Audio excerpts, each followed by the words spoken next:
(12월 7일) 오늘의 하이라이트는 다니엘 5에서 7장입니다. 5장. 벨사살 왕이 귀한 손님 1000명을 불러서 큰 잔치를 베풀고 그 1000명과 더불어 술을 마셨다. 벨사살 왕은 술을 마시면서 명령을 내려서 그의 아버지 느부갓네살 왕이 예루살렘 성전에서 가져온 금그릇과 은그릇들을 가져오게 하였다. 왕과 귀한 손님과 왕비들과 후궁들이 모두 그것으로 술을 마시게 할 참이었다.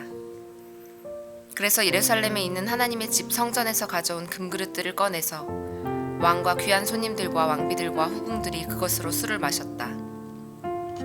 그들은 술을 마시고서 금과 은과 동과 철과 나무와 돌로 만든 신들을 찬양하였다.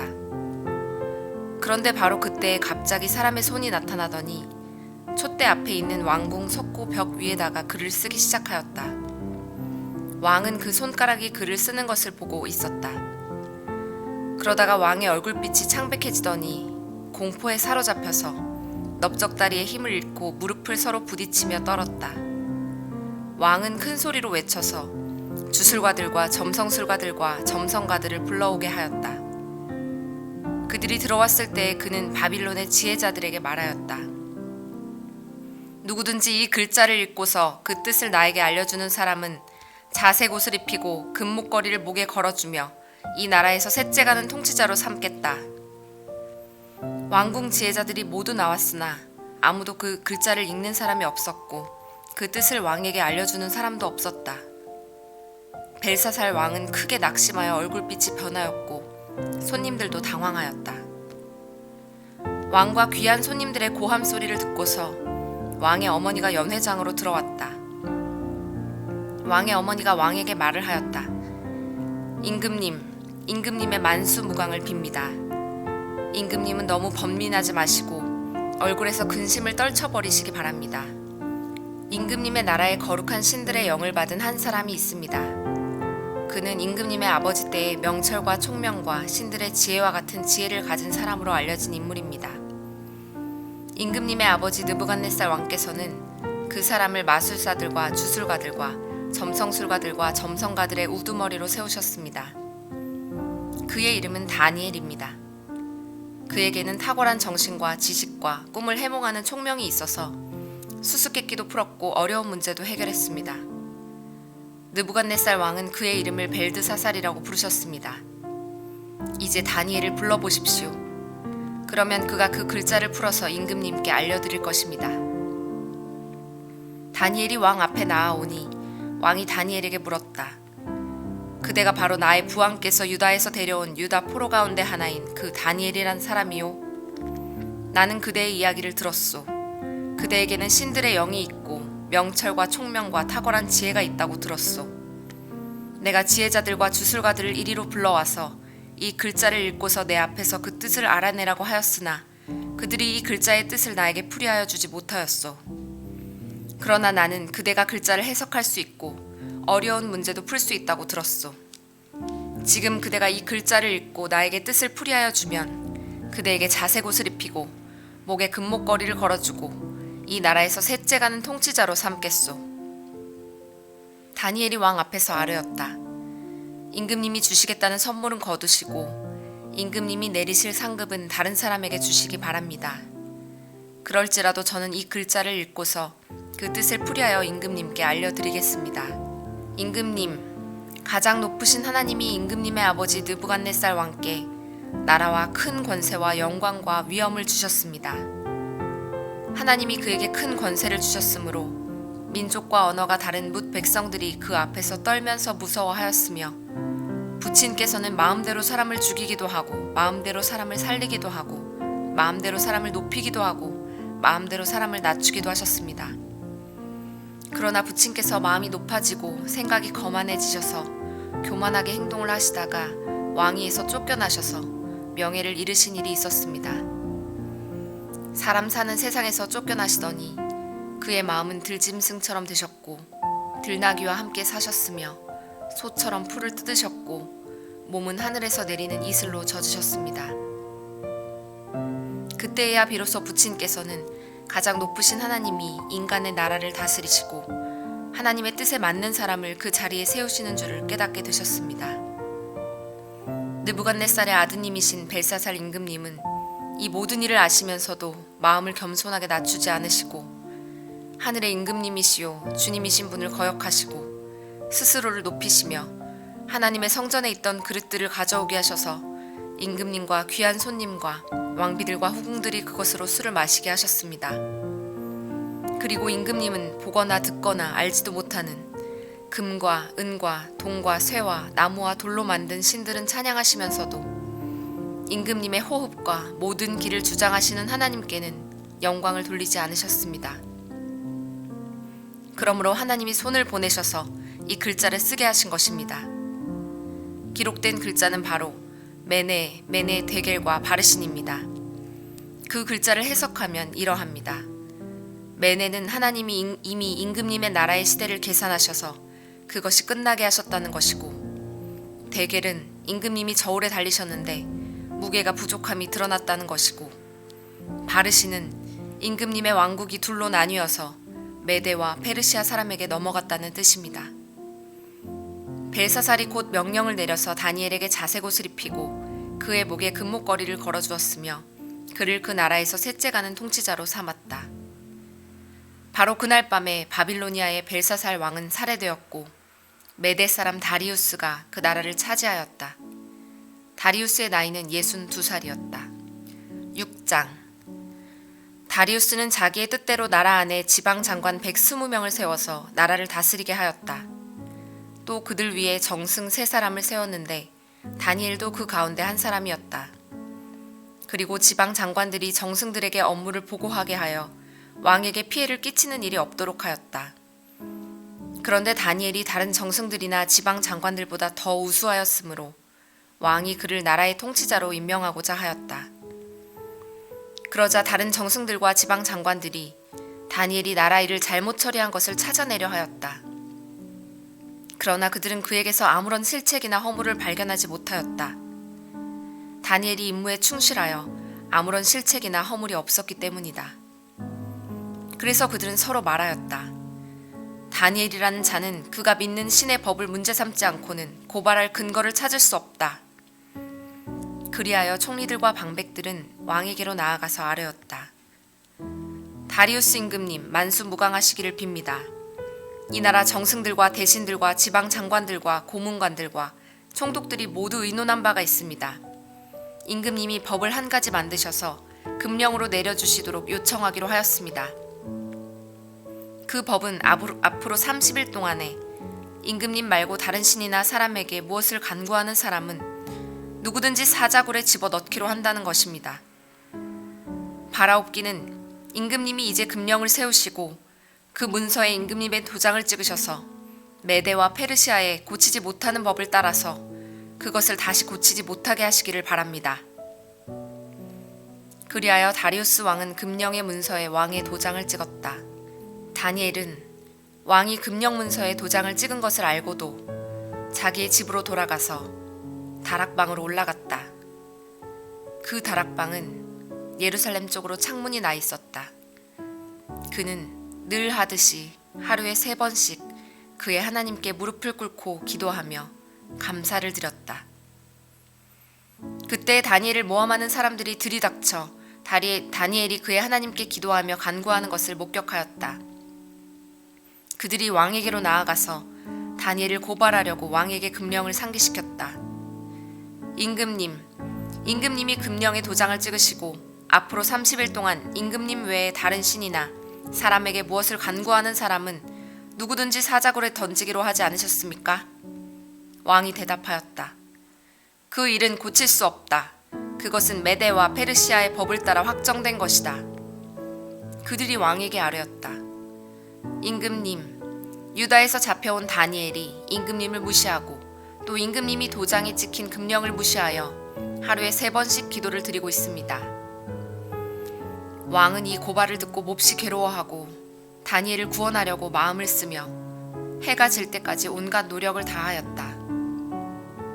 그때 이 사람들이 왕에게 다가와서 말하였다. 임금님, 메대와 페르시아의 법은 임금님이 한번 금령이나 법률을 세우시면 그것을 바꾸실 수 없다는 사실을 기억하시기 바랍니다. 그래서 왕이 명령을 내리니 그들이 다니엘을 끌어다가 사자굴에 던져 넣었다. 왕이 다니엘에게 말하였다. 그대가 늘 섬기는 그대의 하나님이 그대를 구하여 주시기를 비오. 사람들이 돌 하나를 굴려다가 어귀를 막았고 왕이 그 위에 자기의 도장과 귀인들의 도장을 찍어서 봉하였다. 이렇게 하여서 다니엘에게 내린 조치를 변경할 수 없게 하였다. 그 뒤에 왕은 궁전으로 돌아가서 그날 밤을 뜬 눈으로 지새우며 먹지도 마시지도 않고 즐거운 일은 아무것도 하지 못하게 하였다. 이튿날 동이틀 때에 왕은 일어나는 길로 곧 사자굴로 갔다. 그 굴 가까이에 이르러서 왕은 슬픈 목소리로 외치며 다니엘에게 말하였다. 살아계신 하나님의 종 다니엘은 들으시오. 그대가 늘 섬기는 그대의 하나님이 그대를 사자들로부터 구해주셨소? 다니엘이 왕에게 아뢰었다. 임금님의 만수무강을 빕니다. 나의 하나님이 천사를 보내셔서 사자들의 입을 막으셨으므로 사자들이 나를 해치지 못하였습니다. 그것은 하나님 앞에서 나에게는 죄가 없다는 사실이 드러났기 때문입니다. 임금님, 나는 임금님께도 죄를 짓지 않았습니다. 왕이 매우 기뻐하면서 다니엘을 굴에서 끌어올리도록 명령하니 사람들이 다니엘을 굴에서 끌어올렸다. 그가 자기 하나님을 신뢰하였기 때문에 그에게서는 아무런 상처도 찾아볼 수 없었다. 왕이 명령을 내려서 다니엘을 헐뜯은 사람들을 데려오게 하고 그들과 그 자식들과 아내들을 사자굴에 던져 넣으니 그들이 굴 밑바닥에 닿기도 전에 사자들이 그들을 움켜서 그 뼈까지 부서뜨렸다. 그때 다리우스 왕은 전국에 사는 민족과 언어가 다른 뭇 백성에게 조서를 내렸다.